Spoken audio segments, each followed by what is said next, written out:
Hey everyone, thanks for watching part 1. Part 2, we're going to go look at the other half of the collection. Welcome to my home office. Don't get too distracted by other collectibles and movies. Most of my CDs are in here that are valuable or have some sort of value to me, like that Autograph Changes Season by Mike Portnoy. I'll get into that in a later video, but I just wanted to show you guys what's here in part 2 of the collection tour and just kind of explain what you're looking at. You probably saw it in the trailer, part 2 of the trailers that I did. But in this one, I'm just going to explain exactly what's going on here amidst all this wonderful chaos.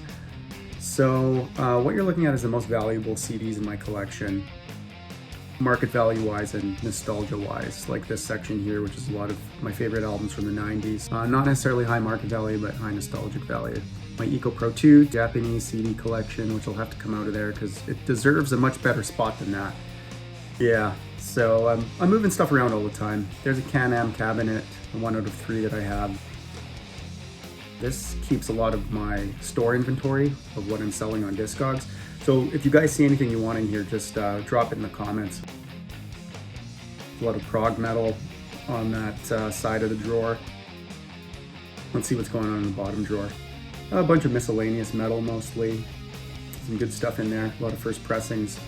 But you can find that on my DISCOGS store user OmnisighT. One of the highlights of my collection, this is the War Records catalog, otherwise known as Wrong Again Records. Some really great stuff from the 90s, including some of my favorite bands. And then down here we've got the Black Sun catalog, very much along the same lines, just quintessential mid-90s, late 90s Scandinavian metal. Some reissues are thrown in there as well, just for the heck of it. And then Metal Mind reissues on gold disc. These are really fun to collect because they're all Digipacks that are numbered. They've been remastered and they've been reissued on gold discs, so pretty collectible if you ask me. Anybody else collect those? Drop it in the comments if you do. Coming up, we got a Cynic shrine here. I'm a huge Cynic fan. That's signed by the late great Sean Malone. That LP is signed by Sean and Paul. I got to meet them in 2014 when my band OmnisighT had the pleasure of opening for them. So those are some really cool photos there of us hanging out.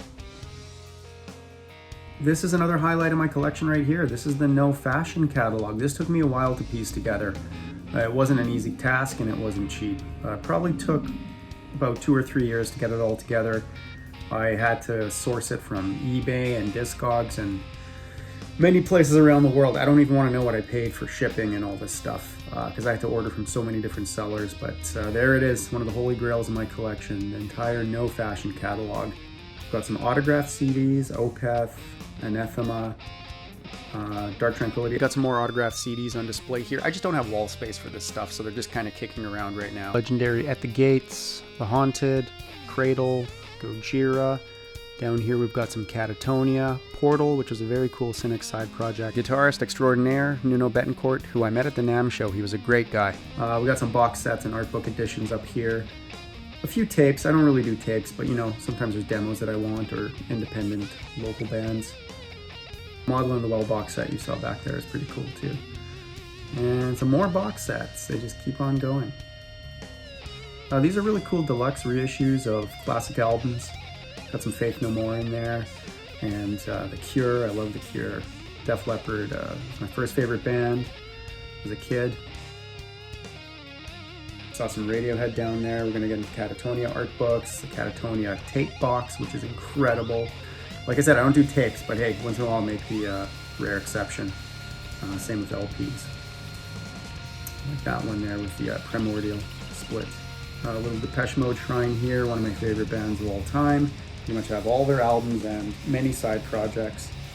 More box sets. We got the Alan Holdsworth box set, which is notable. A bunch of other cool stuff. Kent from Sweden, Muse, Him, more Def Leppard. Moving on up, Alice in Chains and Smashing Pumpkins box sets. Got a hilarious House of Frightenstein vinyl just because I had to have it. As a kid, I used to watch that show. It's so crazy. I can't believe they did a glow-in-the-dark vinyl not too long ago. Pretty obscure. Anyways, got a big Depeche Mode box set there, Sounds from the Universe, or Sounds of the Universe.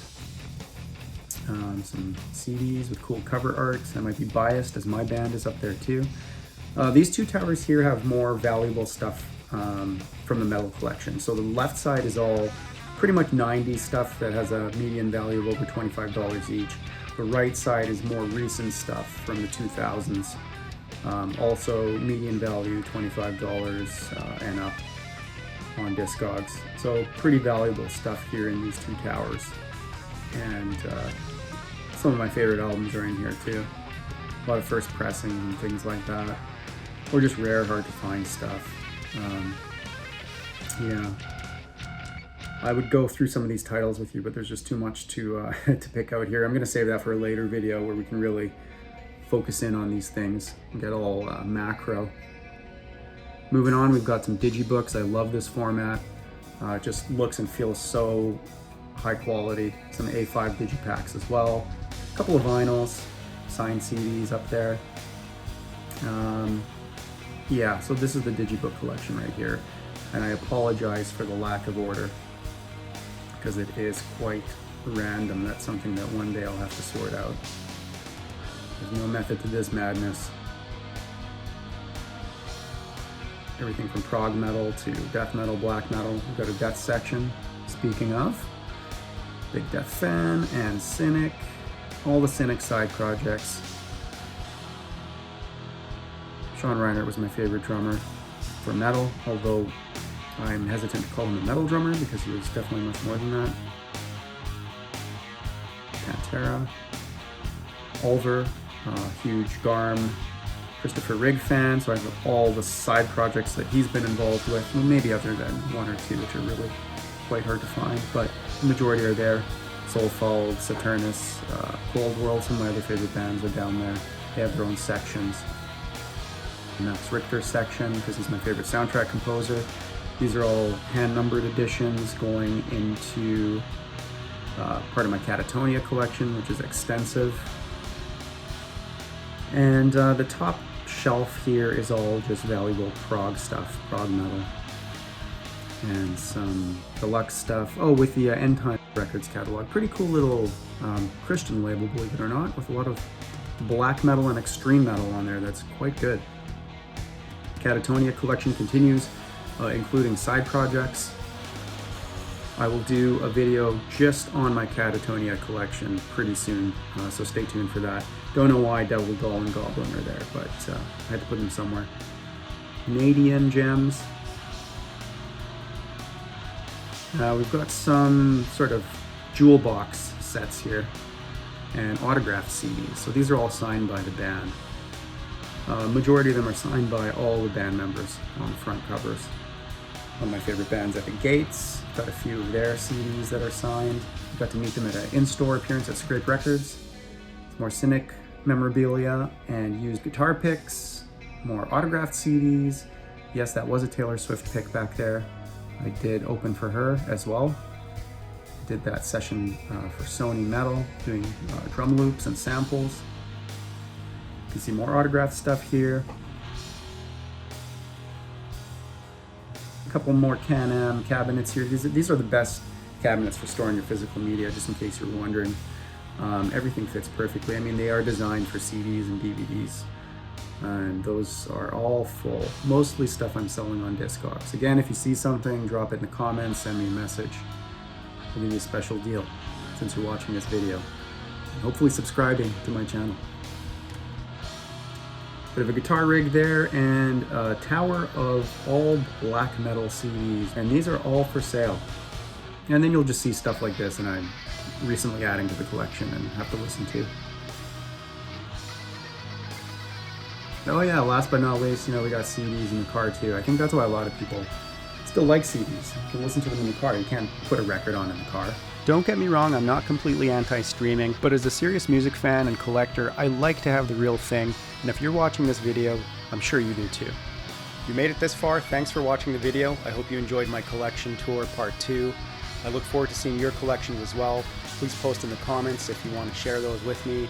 And don't forget to like and subscribe, because I'll be back with more collecting content for you. Till then, happy collecting.